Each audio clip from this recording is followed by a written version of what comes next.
comunidade! Este é o Mordidi, senhoras e senhores. Eu sou o Diogo Braga, também conhecido vulgarmente pelos quatro cantos da internet como Didi Braguinha, senhoritos e senhoritas. Olha lá, é a primeira vez que você tá no programa? Pô, seja bem-vindo. Nós aqui falamos sobre board games e RPG, rapaziada. Hoje nós vamos falar sobre jogos de tabuleiro. Vamos falar sobre um assunto muito maneiro. Tem duas pessoas legais que eu já vou apresentar, mas hoje o assunto é jogos de tabuleiro, videogame. A gente vai falar sobre jogos eletrônicos, jogos de tabuleiro que você bota pilha, mentira. Não vamos falar sobre isso. É comparações, coisas maneiras. E pra isso, eu tenho aqui dois anciões, espero que eu tenha acertado o plural, do mundo dos board games. Aqui eu falo com o nosso Cthulhu, né? Com o mais elder de todos, o cara que tava lá na internet escrevendo sobre jogos de tabuleiro antes de inventarem o dado. O blogueiro, Diogo Braga. Blogueiro de board game. Foi cogitado pra ir pro BBB. Blogueirinho de board game.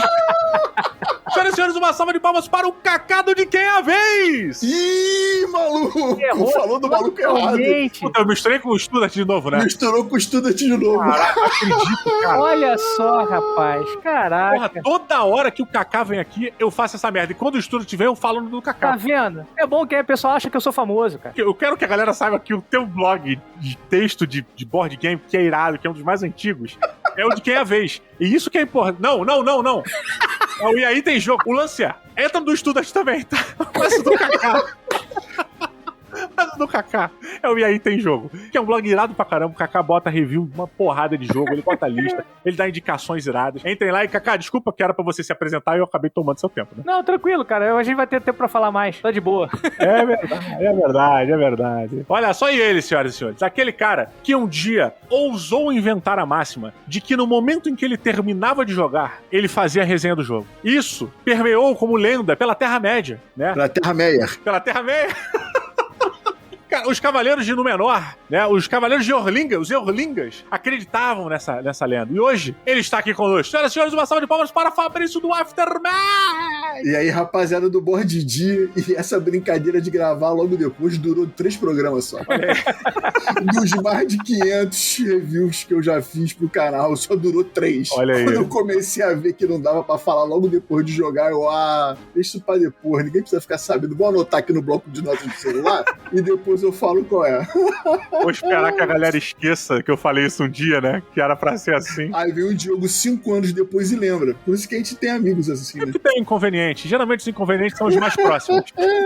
Pode crer. Olha aí, querido Kaká, querido Fabrício. Ambos estão em alto nível de produção. Agora o Fabrício anda produzindo diariamente, tanto no YouTube quanto na Twitch. O cara tá frenético aí, sem contar trabalho, namoro. O Fabrício tá namorando muito nessa quarentena, né, Fabrício? Não, e porra, eu quero arrumar uma namorada, hein? Por favor, estamos aí. Olha aí. E Kaká também lá, cheio de produção, botando review de jogo pra caramba. Tem muita coisa boa pra sair que eu já vi lá no Instagram da... Caralho! Vamos pros avisos. Mas entra no Instagram e aí tem jogo, tá? Entra no Instagram, você vê as próximas resenhas que o Kaká vai botar no ar. Tá? Caralho, foi mal, Kaká. Zero estresse, cara.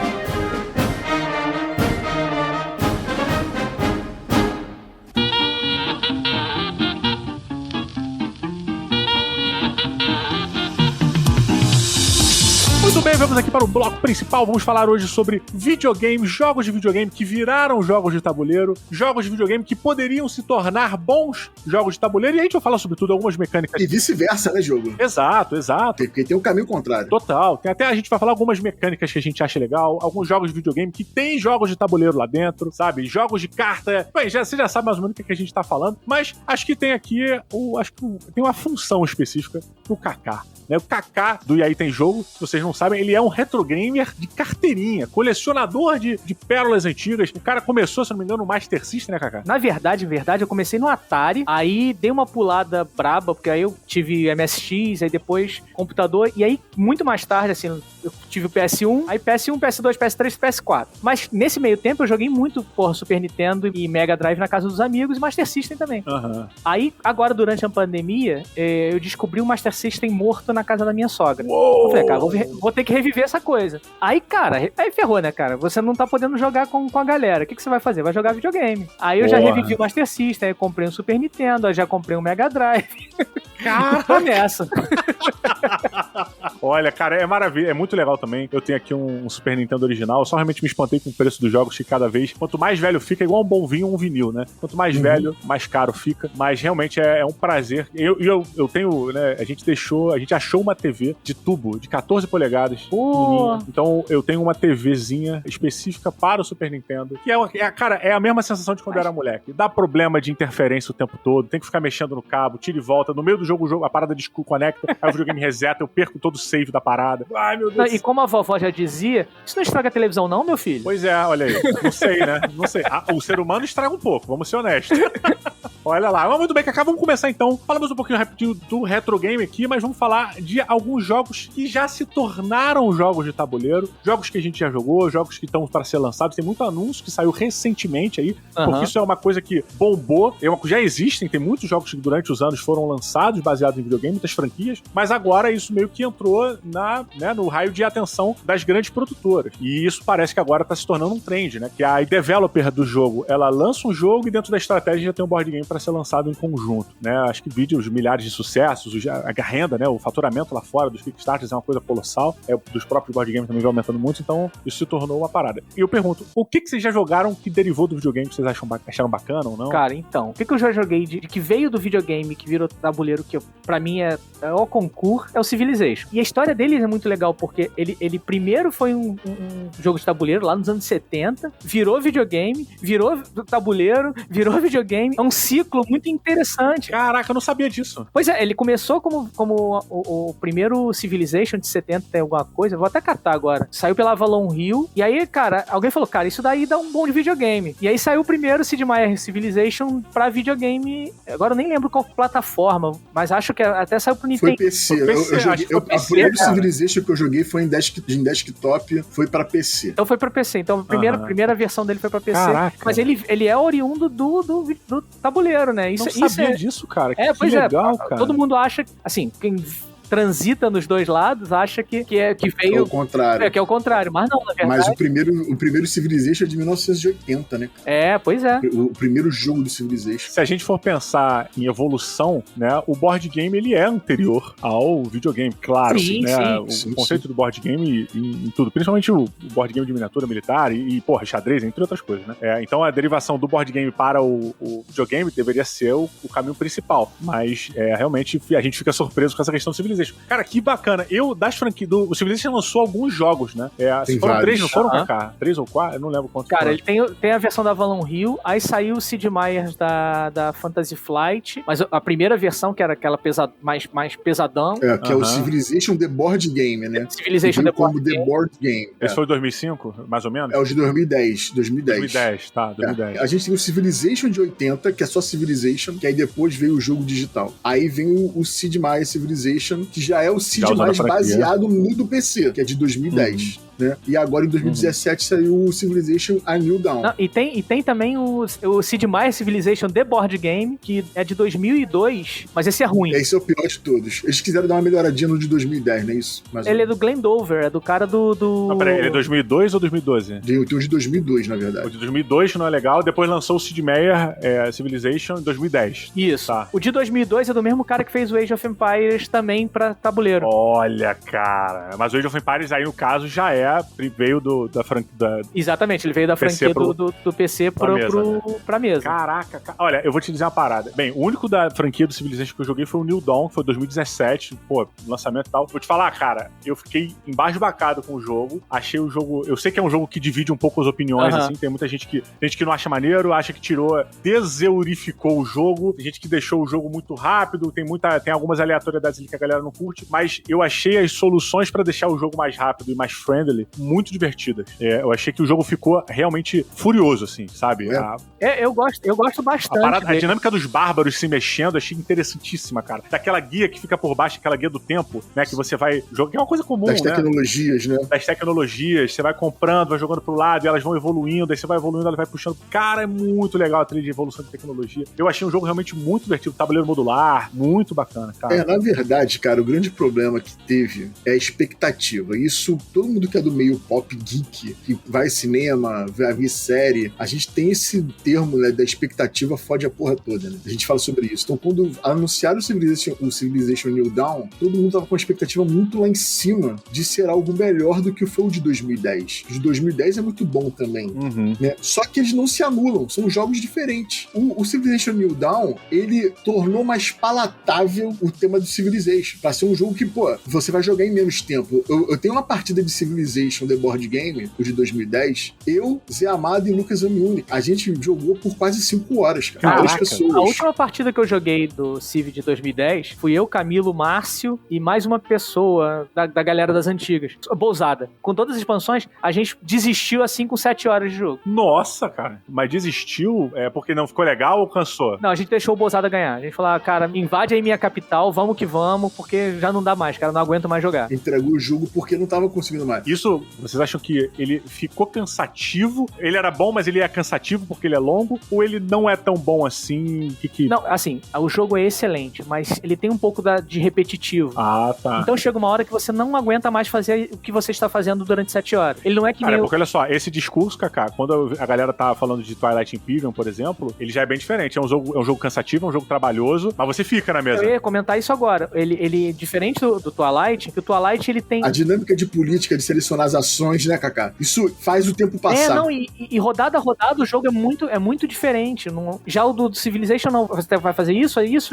Aí passa pro outro. Vai fazer isso. É. Ele não tem muita modificação dentro da partida. Você não joga no turno do outro cara. Cara, mas olha só, isso é muito interessante, porque é uma escolha que eu vejo cada vez mais acontece, né? E é uma coisa que as pessoas vêm, as editoras, publicadores, designers e tal, vêm trazendo mais tanto pros jogos. Eu vejo mais nos jogos de videogame do que nos jogos de tabuleiro. É aquela narrativa incidental, sabe qual é? A história que o jogo te leva, que é criada pela jogatina. Sabe? Eu tive que invadir tal parada. Então, essa história que é construída ali enquanto você joga, ela vai ser diferente em cada partida que você faz. Sim. Então, cada movimento seu, cada coisa que acontece é uma construção nova por uma mesma coisa. E isso é muito interessante porque entrega na mão do jogador a condução do lore, de certa forma. Sim, né? sim. E quando você sai, você não conta a história do jogo, você conta a história da sua aventura ali dentro daquele universo, né? Então é uma coisa bem mais pessoal que dá pra gente, no entender mais psicológico, de certa maneira, forçar uma barra aqui e falar sobre isso, dá uma sensação de pertencimento, sabe? Dá uma imersão maior, dá um controle maior pra aquilo tudo. Então fica mais fácil da gente digerir aquilo, da gente entrar naquele universo, né? Sim, sim. E outro jogo que eu acho maneiro que veio dessa safra de jogos de videogame que passaram pro computador, e passaram pro tabuleiro. O computador também, ele sabe mais pois é muita mídia, a gente fica doido. Não, mas agora a gente tá tendo Red Dead, né? A gente tá tendo uma porrada de jogos que estão indo pro computador finalmente. Né? Cara, isso é uma parada que tá muito doida, né? Porque você tem agora essa passagem de mídias, né? É o videogame que passa pro computador, o computador que passa pro tabuleiro, o tabuleiro que passa pro cinema, que do cinema que passa pro computador, que passa pro videogame. É o transmídia que fala, né?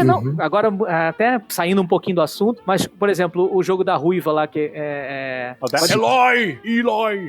Horizon Zero Dawn. Não. Ele tá falando do jogo da Ruiva que veio pela Conclave. Ah, perdão. O The Few Cursed. The Few Cursed. Pois pensei que estivesse falando do jogo de videogame Horizon Zero Dawn, que tem uma ruiva que é Eloy, que é protagonista, uma terra de máquinas e tal.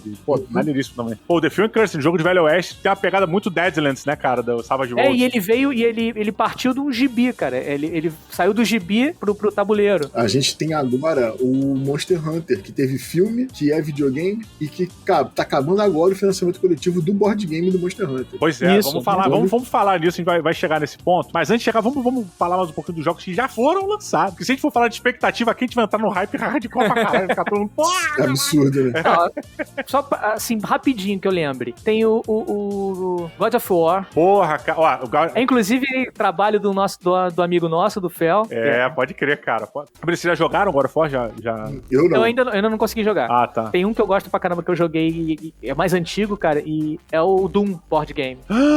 Nem sabia que tinha, cara. Raridade. Caraca. Fantasy Flight, início da Fantasy Flight. Bem iníciozão, né? Como é que funciona esse jogo do Doom? Pô, ele é um Dungeon Crawler. É um Dungeon Crawler. É um Dungeon Crawler? É. É tipo um Gears of War, assim, uma parada dessa? Ele é um jogo em 2004, né? E teve um reprint em 2016. Ele é bem na vibe do Descent, por exemplo. Você tem um Overlord que fica lá controlando as criaturas e você andando pela nave, tentando... Cooperativo? Cooperativo com o Overlord. Imagina se fosse só solo, né? Só pode solo. Não, mas se bem que tinha multiplayer no Doom 2, né? Tu tem? Vocês têm? Já jogaram? Eu joguei. A gente jogou muito há muito tempo atrás. Era legal, cara? É divertido, cara. E ele veio antes do Descent, por exemplo. Então, quando saiu pela Fantasy Flight, todo mundo já ficou pilhadão pra ter. Aí eu lembro que o Camilo comprou. Cara, a gente jogou na casa dele umas 3 vezes, cara. Nossa. Amarradão. Um grande jogo, muito bom. Caraca, que bacana, cara. O bonequinho, tinha miniaturazinha normal, tinha lá o... Pô, várias miniaturas. Tudo. Porra, que legal, cara. Isso é foda. Ele só perdeu espaço porque depois dele saíram outros Dungeon Crawlers melhores. Mas... Começou a ficar datado também, né? Começou a ficar bem marcado, era aquela mesma coisinha. Os cooperativos naquela época, eles não tinham muito entendimento de que o jogo joga sozinho. Você não tinha uma AI naquela época, né? O Zombicide foi um dos primeiros a fazer isso. Você tinha necessidade do Overlord... De ter que ter um cara que jogava contra a galera, entendeu? Tinha um cara que geria as criaturas, fazia a parada. Tá. Sim, Olha, que bacana a evolução dos jogos, né? Que é a mecânica do Keeper, né? Era a mecânica do Keeper. Então você tem isso no Doom, você tem isso no Decent, sacou? Que você tinha o cara que tinha que jogar um jogo. Você não tinha um jogo jogando sozinho. Isso veio aparecer... Eu só não me lembro, o Zombicide foi o primeiro a fazer esse tipo de coisa. Foi um dos primeiros. Se não foi o primeiro, foi um dos primeiros a ter a mecânica de inteligência artificial. Do jogo jogar sozinho, não precisar ser cooperativo real. Ser todo mundo contra o jogo. Todo mundo contra a mesa, né? Então, eu não quero ser o Keeper. Eu quero ter meu personagem, eu quero evoluir meu personagem. Então acabava sendo um sacrifício o cara ser o Keeper, sacou? Não era para que a pessoa gostava. Não, e aí você quebra o cooperativo, né? Eu acho que realmente, depois do que o cooperativo se tornou, é uma grande comunidade jogando contra a mesa. Pra quem não tá entendendo muito bem essa questão da AI que o Fabrício falou, da mesa, da gente jogando contra a mesa, né? É basicamente que o jogo tem regras que fazem que o jogo reaja quando a gente faz alguma coisa, né? O jogo tem sempre uma regra para algum movimento nosso, regra de movimentação das criaturas, tudo pré-determinado. Então, ele vai se mover de acordo com esse conjunto de regras. E, obviamente, vai reagir às nossas ações também. Então, ninguém precisa estar no comando do jogo. O jogo já sabe o que tem que ser feito e você, como jogador, você vai simplesmente executar na mesa, você vai botar na disposição que o jogo pedir para você. Tem jogos hoje em dia que usam isso através de aplicativos, tem jogos que continuam fazendo isso através de manual de regras bem claras e tal, mas eu acho que tudo acaba tendendo um pouco para ir pro aplicativo, né? Tem o Space Cadet, que é legal pra caralho também, tem diversos outros jogos que trazem aplicativo de maneira muito eficaz, mas basicamente é isso pra quem não entendeu.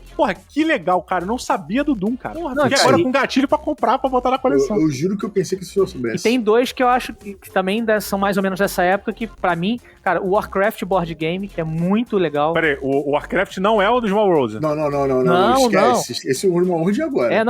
O Warcraft Board Game é de 2003, com tabuleiro modular, com porrada entre as raças, é maneiro pra caralho.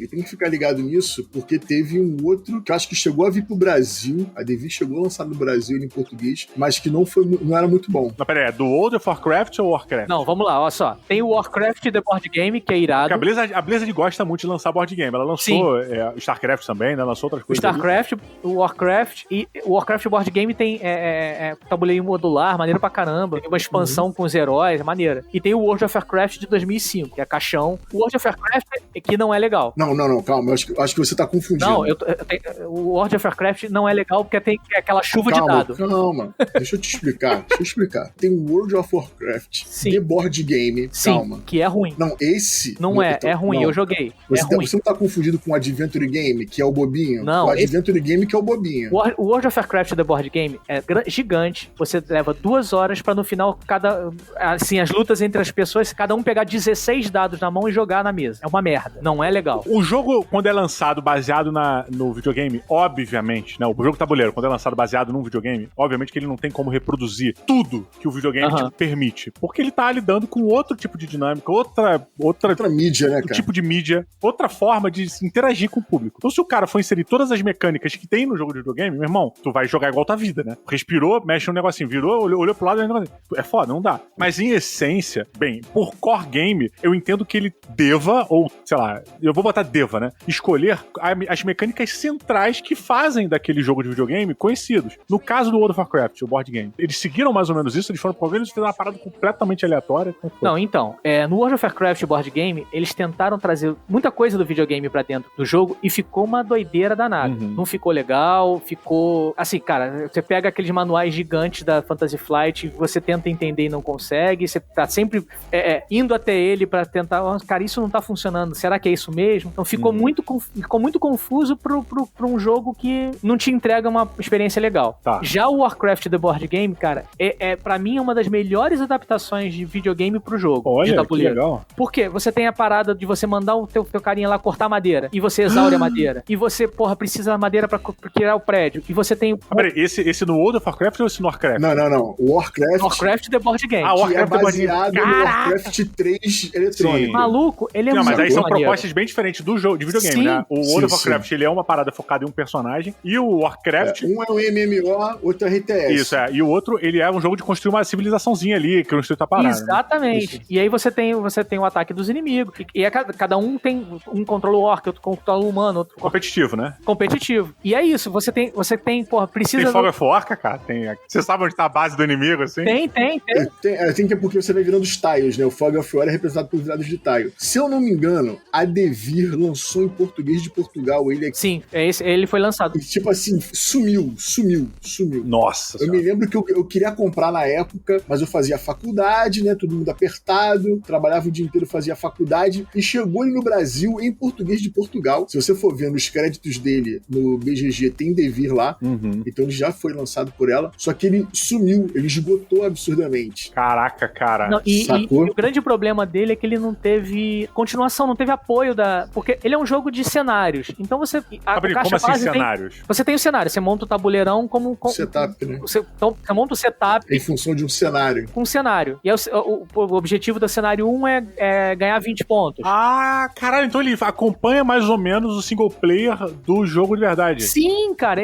Nossa, cara. A adaptação dele é muito boa, cara. É muito que boa. legal, cara. Que legal. Porra, isso é maneiro. Aí o que aconteceu? Como ele não teve muita continuidade, até porque a Fantasy Flight estava crescendo naquele momento, então ela começou a investir em outras paradas, então o jogo meio que morreu. Então você tinha, sei lá, 10 cenários e depois você não tinha mais jogo. A gente entra naquele problema que a gente já conversou sobre algumas licenças, né? A Fantasy Flight, ela cresceu muito por virar parceira de grandes marcas existentes e lançar jogos dela. Então você tinha parceria com a Blizzard, você tinha parceria com a marca do Conan, aí eles fizeram um jogo do Conan, eles tinham parceria com a Games Workshop, que é do Warhammer, e lançavam um monte de jogo baseado no Warhammer, e assim a Fantasy Flight fez o nome dela, né? E depois a coisa foi morrendo, tanto que hoje você não encontra jogos da Fantasy Flight com temática da Games Workshop porque eles brigaram, pararam. E isso é uma parada que me preocupa desde que eu voltei a jogar jogos de tabuleiro constantemente. Vai fazer 11 anos, 12 anos, eu voltei a jogar constantemente. Fabrício, só uma pontuação rápida. E lembrando também que na época que saíram esses jogos, o board game não tava nessa ascendência que ele tá hoje. Que ele tá hoje. Isso não tava. Tava longe disso, na verdade. Ainda era uma parada muito... É aquele período pré-Zombicide. Exato. O primeiro board game que eu comprei, traduzido pela Devi, foi em 94, que foi o Battletech. Porra! Que veio com o português de Portugal. O meu foi em 99, foi o Illuminati.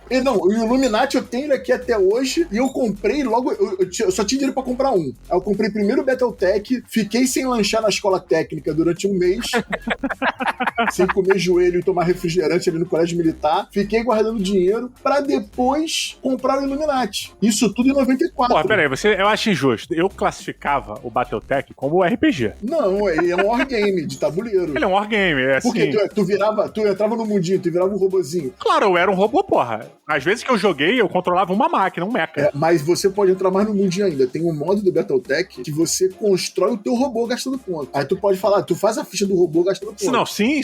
Não, mas era isso que eu fazia. Mas cada um que jogava fazia o seu robô gastando ponto. Foi assim que eu joguei. Isso. Então pra mim aquilo era RPG pra caralho. Assim, e o Battletech, ele entra no nosso exemplo de hoje porque depois ele foi pro mundo digital e é um sucesso. Ele inverteu, né? Você tem Battletech, onde você é RTS, tem por turno. Real Time Strategy, tem por turno, tem FPS. FPS também. Pô, e o FPS é o Mercenaries, que eu gosto absurdamente, que eu tenho minha companhia mercenária. Ele é Battletech Mercenaries ou é MechWarrior já? MechWarrior 5, Battletech Mercenaries, o nome do jogo Tá. Então você tem vários jogos de Battletech. Isso era 90 e pouco ou 2000 e pouquinho? Acho que era 90 e pouco. 90, 99, 98, uma coisa assim, né?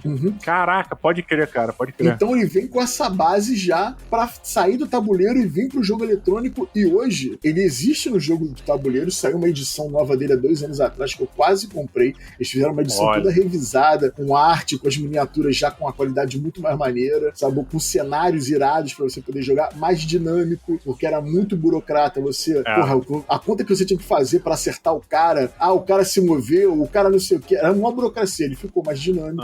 Como todos os jogos, né? Todos os jogos ficaram mais dinâmicos de um tempo pra cá, tanto no videogame como no jogo de tabuleiro, né? E o Battletech é um exemplo que eu daria disso, que veio do tabuleiro e veio pra cá, pros jogos eletrônicos também, né? Que influenciou a indústria de jogos eletrônicos. Então você tem essa parada. E o Fabrício do passado, eu tinha muito preconceito Little Shrek com jogos que viam de temática de jogo eletrônico, porque a gente não tinha bons exemplos. Você parecia que a publisher de board game pegava a licença, gastava uma fortuna pra poder ter aquela licença e não tinha dinheiro pra gastar no desenvolvimento do jogo tabuleiro. Aí entregava uns jogos bem merda. Porque quando eu comecei a procurar, porque obviamente, todos nós aqui jogamos muito videogame. Então você já quer fazer uma associação. Você quer um board game do seu jogo eletrônico favorito, do seu videogame favorito. Você quer, óbvio que você quer. Só que você começa a se decepcionar quando começa a ver que tá ruim. Então você tem ali, vários jogos, por exemplo, Resident Evil. O jogo de tabuleiro dele, tanto o board game como o card game, é bem fraco. Tem um card game do Street Fighter, que é um deck build, que também é bem ruim. Cara, eu tenho muita dificuldade com isso.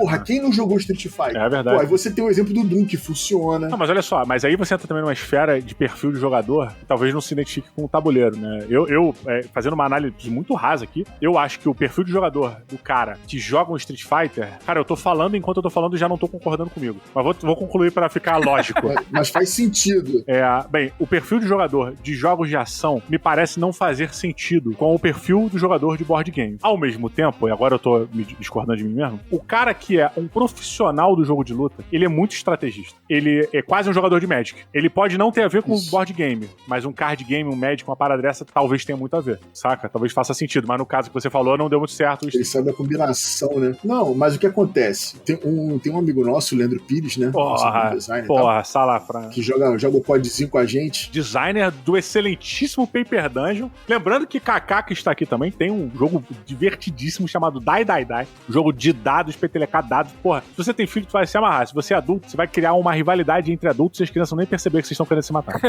Não, mas ainda não tem a versão de videogame dele. Se alguém tiver interessado, pode procurar o autor que...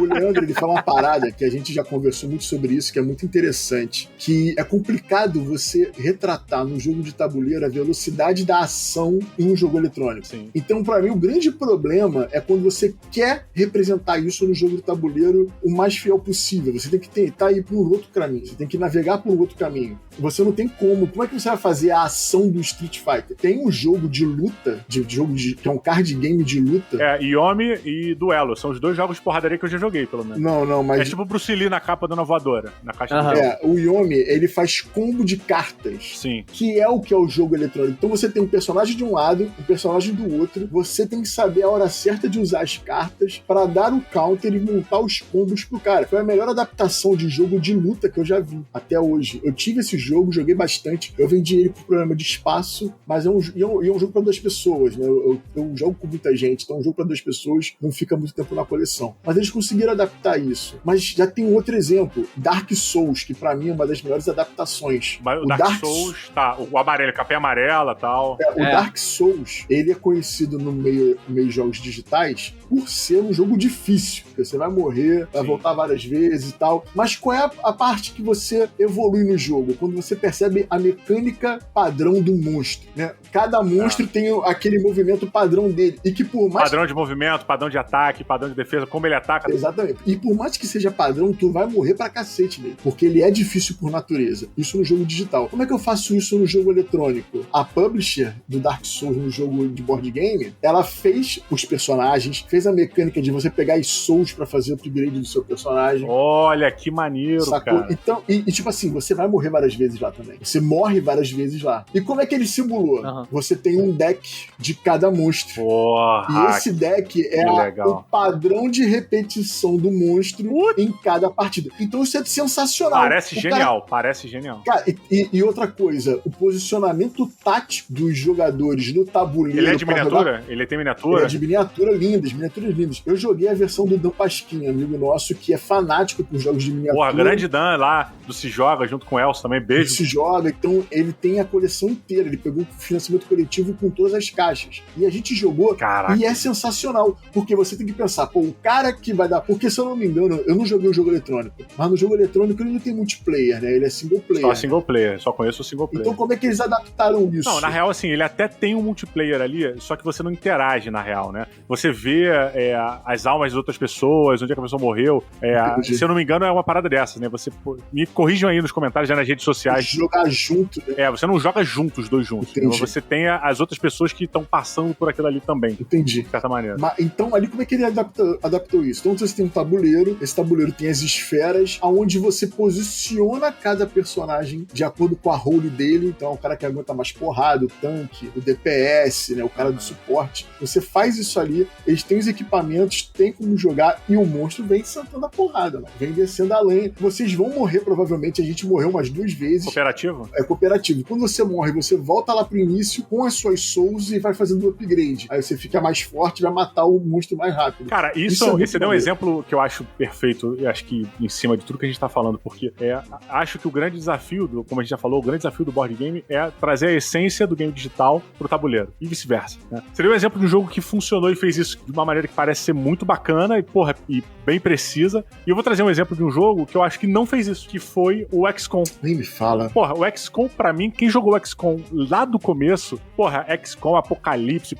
porrada de jogo, porra, computador Pentium 4 na época. Cara, sabe que o XCOM, ele é um jogo, obviamente que você tem um gerenciamento ali de recursos, você tem um preparo ali dos seus personagens e o caralho, mas o core do jogo... Não é esse, né? É a parte tática. O core é a parte tática, né? Exatamente. Uhum. É quando você vai pro campo de batalha, você fica botando toda a tua família que tá ali como personagem, né? Tu bota toda a tua família, todas as suas amigas, seus amigos, tá todo mundo ali como soldadinho. Porra, minha mãe é um sniper, sabe? Aí, tua mãe morre, tu, caralho, minha mãe morreu. Aí tu vai falar pra tua mãe, sabe? Então, tipo, esse é o core. É doente, meu filho. E aí, é realmente uma parada de estratégia ali, de tabuleiro, de você posicionar certo. Tipo um wargame, né, cara? Uma parada nesse sentido, com um gerenciamento de recursos numa outra fase do jogo. E quando eles adaptaram, cara, o que me frustrou muito foi que a gente não tinha nada disso. Você só tinha a parte chata. Só tinha a parte do gerenciamento e mesmo assim, era um cooperativo ali com divisão de função de gerenciamento. Não, e você dividia funções de gerenciamento chatas, burocratas, e que se você tivesse alguém no jogo que soubesse um pouco mais das regras, dominava a parada como alpha player. Alpha player pra caralho, cara. Assim, eu não tô nem entrando no mérito dele ser bom ou ruim, porque eu vou te dizer que mesmo a minha expectativa não tendo sido cumprida, né, atingida, eu me diverti. Eu joguei uma vez. Não, eu joguei 2 vezes. E me diverti nas 2 vezes, tá? Ambas a gente perdeu, mas em ambas foi divertido jogar. Mas é aquele lance, a expectativa de vir uma franquia que você é fã, de você poder jogar aquilo na mesa da sua sala, morreu ali. Pô, cara, o seu jogo ser tátil, tá na tua mesa, sabe qual é? Foi meio frustrante, sabe? Então, eu dou uma dica aqui. Se você, brasileirinho, que sofreu com a dor do XCOM Board Game ser ruim, procura por Galaxy Defender. O Galaxy Defender é um jogo gringo, que foi financiamento coletivo, mas ele vende aí no mercado da Ares Games. Eu tenho ele, eu vendi as expansões porque eu não tava jogando, mas eu tenho um jogo básico até hoje. É um dos meus Dungeon Crawler preferido e ele é exatamente o XCOM que você queria. Porra, que legal. Ele tem a fase tática de movimentação, upgrade de personagem, tem a fase de gerenciamento, porque durante o combate você pega fragmentos alienígenas que você pode mandar pro birô, transformar em armas alienígenas pra dar upgrade na tua arma. Caraca, é o XCOM, né? O XCOM era isso. E por isso que eu falo, o Galaxy Defender, ele é o XCOM que a gente queria. Que legal, cara. E é um jogo que tem as melhores inteligências artificiais que eu já joguei. Nossa. Sacou? Você tem a versão fantasia medieval dele, que é o Sword and Sorcery, que é o que eu considero... É isso, é. O Sword and Sorcery é bom demais. O Sword and Sorcery eu considero o melhor cooperativo Dungeon Crawler que eu já joguei. É o melhor Dungeon Crawler, é o melhor cooperativo que eu já joguei. Eu gosto... Melhor que o Gloomhaven? Porra, disparado. Eu jogo Gloomhaven. Olha aí, acho que isso já era discussão. discussão. Isso é bacana até, no meu, no legal, meu top 3 de Dungeon Crawler, eu botei os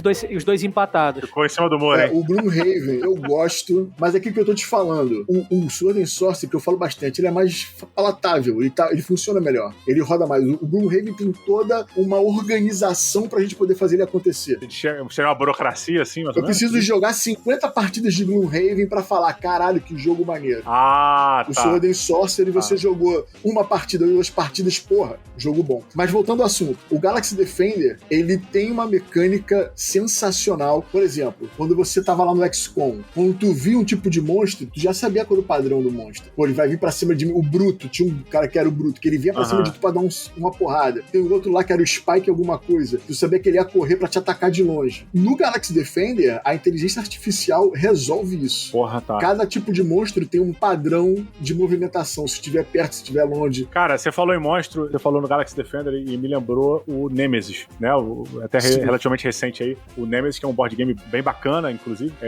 E eu fiquei, quando eu terminei de jogar, eu fiquei pensando em, cara, como eles perderam a oportunidade de fazer uma parceria com o Alien. Seria perfeito, foi perfeito. Até porque o jogo do Alien de miniatura não é tão bom. Não, o problema foi justamente licença. A ideia. Tanto que os personagens são os aliens. Mas vamos lá. Joguinhos. Voltando pra joguinhos. Kaká, outro joguinho de videogame que adaptou que o caralho que tu fala, porra, esse aqui. Porra, This War of Mine. Nossa! Esse... Aí... Meu top 1. Não, aí tava confira. É engraçado, assim, que eu não cheguei a jogar nenhum dos dois, nem no videogame, nem na versão física, porque ele me deixa triste. É um jogo que me deixa triste pra caralho. Mas ele é pra isso, né? Cara, eu peguei o manual do jogo de tabuleiro, peguei as cartas do jogo de tabuleiro e falei, cara, eu não vou jogar isso, cara. Eu vou chorar, vai ser uma merda. Não, e as pessoas ao seu redor falaram a mesma coisa, né? Eu joguei muito de Sword of Mine. A Fiel, a gente pegou a versão do Kickstarter antes de vir pra cá. O Henrique pegou. Então a gente tem uma versão que já chegou em inglês e chegou antes, a gente já jogava antes. Porra, depois eu joguei a versão nacional com Zombie, sacou? Então quando a gente jogou eu, Zombie e Lucas Amiuni. A gente acabou de jogar. Tipo, a gente não se entreolhou. A gente não conversou como a gente conversa quando acaba de jogar um jogo. Mas ele é... O Zombie foi pra cozinha pegar água, o Lucas abaixou a cabeça, pegou o celular pra escrever alguma coisa, e eu sentei na varanda e fiquei muito calado. Durante uma meia hora calado, os três. O jogo é pesado pra caralho. E acho que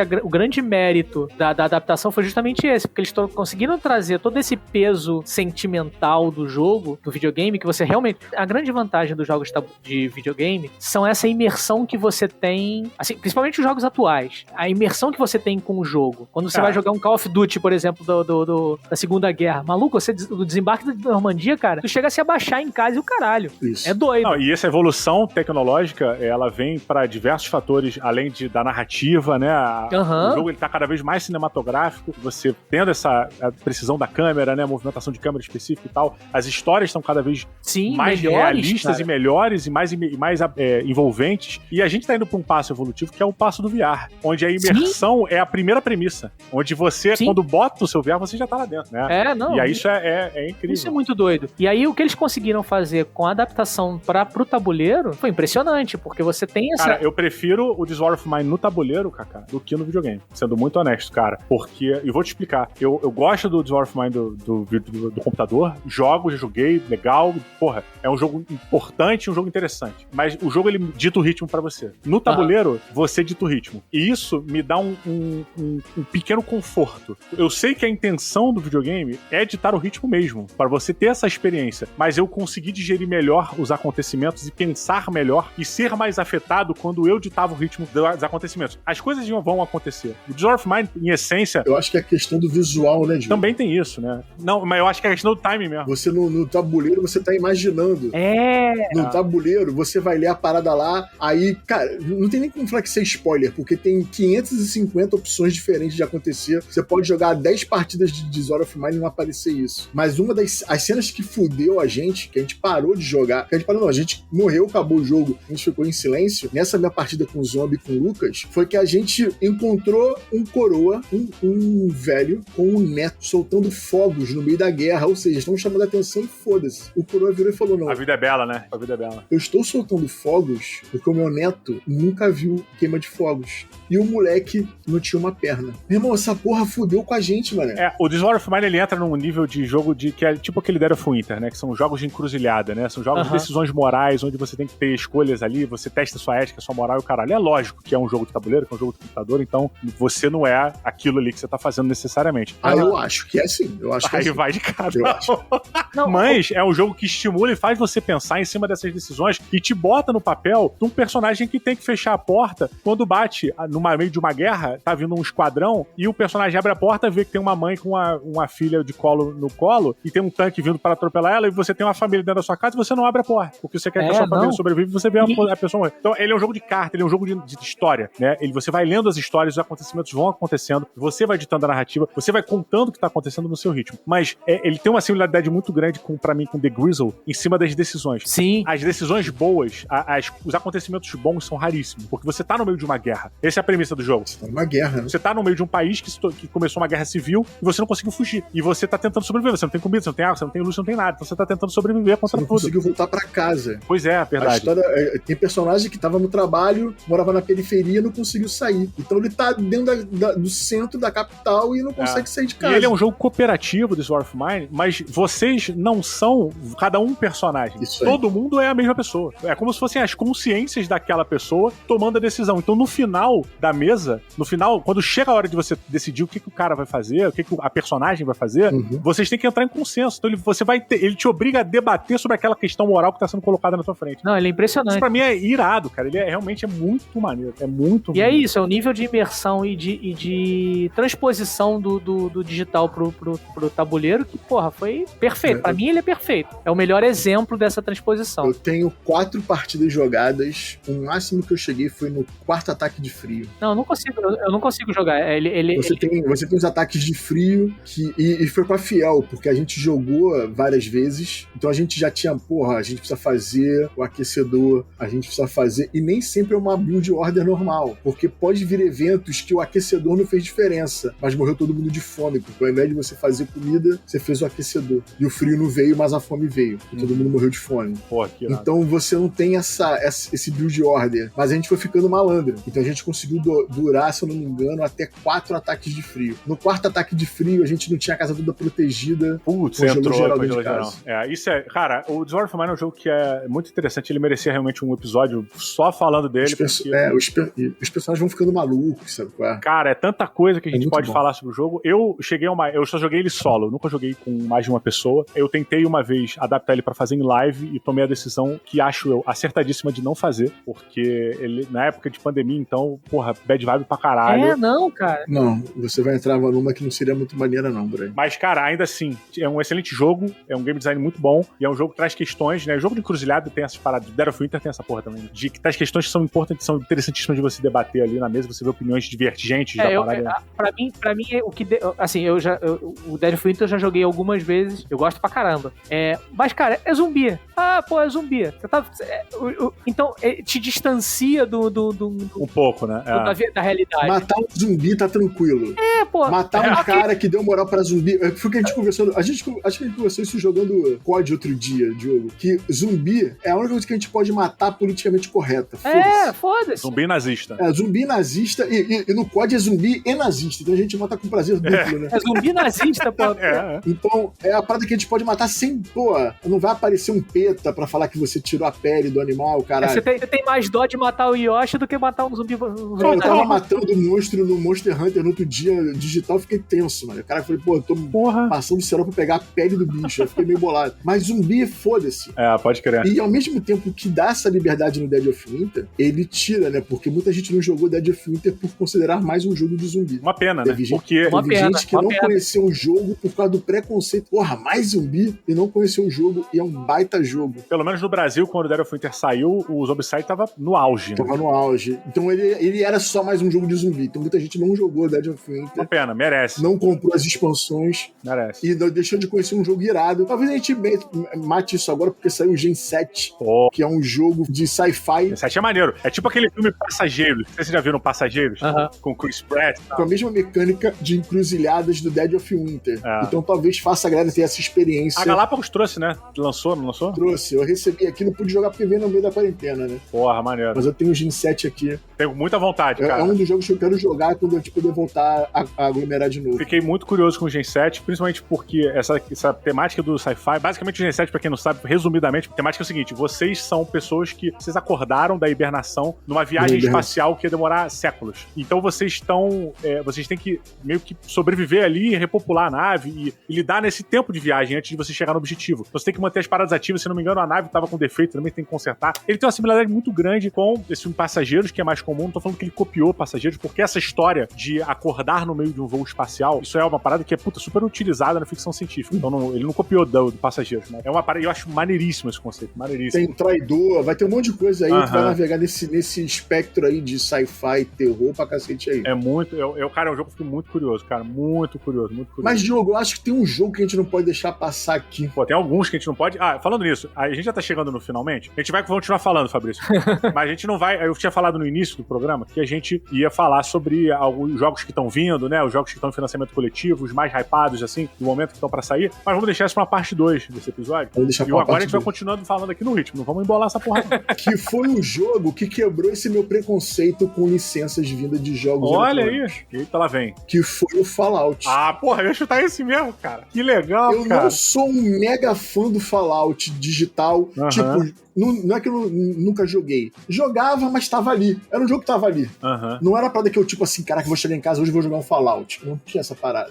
Era, tô de bobeira, porra, não vou um tempão lá no Fallout, vou lá ver qual é. Quando eu peguei o jogo digital, o jogo de tabuleiro, e vou ser bem sincero com vocês, eu só peguei porque uma galera falou pra mim, pô, ele é bom, vai ver qual é. Aí eu peguei pra jogar e gostei muito dele. Também, muito cara. dele. Também. Eu joguei, ele tem um modo Fallout, solo, né? Ele tem um modo solo, o que é uma coisa bacana na pandemia, dá pra você jogar. Eu só joguei um modo solo. Acho que dá pra jogar com o Bruninho, meu filho que vai fazer 10 anos agora. Até porque ele é co-op, né? A gente tá junto ali. Não, mas ele tem uma disputinha ali tem uma disputa de facção, daquelas facções do Fallout, pra ver quem vai ganhar e tal. Mas vocês acabam jogando contra o jogo, né? Exato. O desafio é mais contra o jogo do que... É contra o jogo. E, cara, eu fiquei impressionado também, porque foi surpreendente, cara. Jogo sólido, bem feitinho, bacana. Ele fez tanto sucesso que agora tem um spin-off que é o Shelter, que é só o micromanagement do abrigo. Que teve a versão pra tablet celular, né, do Shelter antes do lançamento do novo, estamos falando já do PC, lançamento do novo Fallout, se não me engano, Fallout 4, eles criaram esse aplicativo e agora virou o jogo. Já saiu? Já saiu? Já tem ele pela Galápagos já lançado. Porra, maneiro. Então foi aí que eu, tipo assim, cara, as coisas estão mudando. Porque até eu jogar o Fallout, que foi antes do Dark Souls, que eu comentei aqui também, eu sempre ficava com o pé atrás quando via um board game vindo de franquia, tanto de cinema, mas isso eu já falei no vídeo do canal, como de jogos eletrônicos. Okay. Eu achava que, porque o cara, o meu pensamento é, por ele já ter um nome forte, o cara tá cagando pro jogo. Ele vai vender pelo nome. A minha opinião sobre isso é a seguinte, quando o cara compra uma licença dessa, ele não tá querendo pegar o fã de board game, ele tá querendo pegar o fã da franquia. Então, quanto mais palatável for regra, por exemplo, melhor pro cara pegar. Tanto que você tem a quantidade de Monopoly e Risk de jogos vindo. Cara, tem Risk do Mario, tem Risk do Sonic. Risk não, mas o Monopoly. Tem de todos, cara, tem todos eles.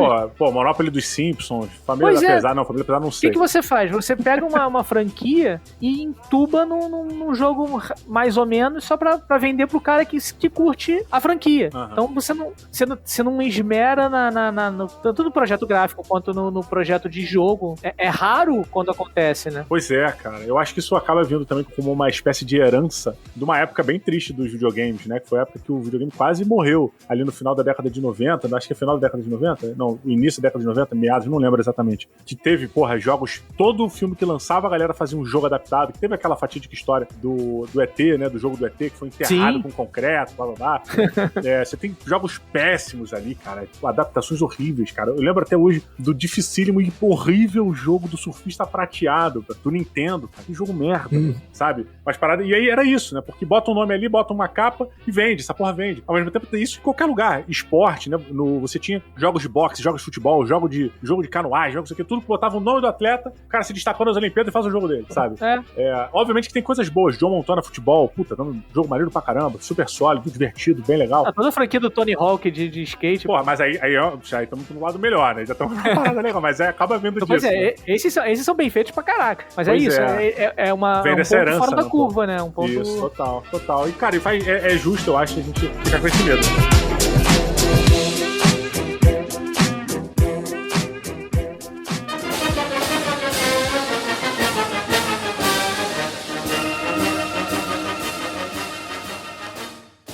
Galera, a gente tem muito mais jogo pra falar. Tem muito mais jogo pra falar que já foi feito, já foi lançado, que a gente já jogou. E a gente nem comentou dos jogos que estão no financiamento coletivo. Nem chegamos nessa parte, porque tem aí, por alto, não vamos nem entrar nesse ponto, vou só citar. Tem The Witcher. Meu irmão, falar sobre The Witcher aqui, as nossas expectativas do The Witcher, a gente gasta pelo menos 10 minutos aqui. Cada um, quase. É verdade. Então tem muita coisa bacana pra falar, tem muita coisa interessante. Vamos deixar pra uma parte 2. Você que tá ouvindo aí, obrigado se você chegou até aqui. Você é um sobrevivente. Mas olha, tem muita informação, todos os links de todos os jogos que foram lançados no Brasil e estão disponíveis para venda, estão na postagem desse episódio. Você pode clicar para ver. Se tiver review de um desses jogos do Kaká ou do Fabrício, o link vai estar na postagem, que se eles me mandarem um link, se eles não me mandarem, eu não vou botar, porque eu tenho mais o que fazer. Não vou ficar procurando o link dos outros. Exato. Mas tá tudo aqui pra você ver o jogo, se o jogo é legal, achar que vale a pena comprar, compra pelo link aqui que tá de boa. E ó, galera, obrigado pela parceria, obrigado a todo mundo que apoia esse canal. Fabrício, Kaká, muito obrigado pelo tempo de vocês, foi ótimo. Espero ver vocês na parte 2, hein? Só chamar. Olha aí, senhoras e senhores, um grande abraço, beijo pra todos vocês, até o próximo programa e valeu! Tchau!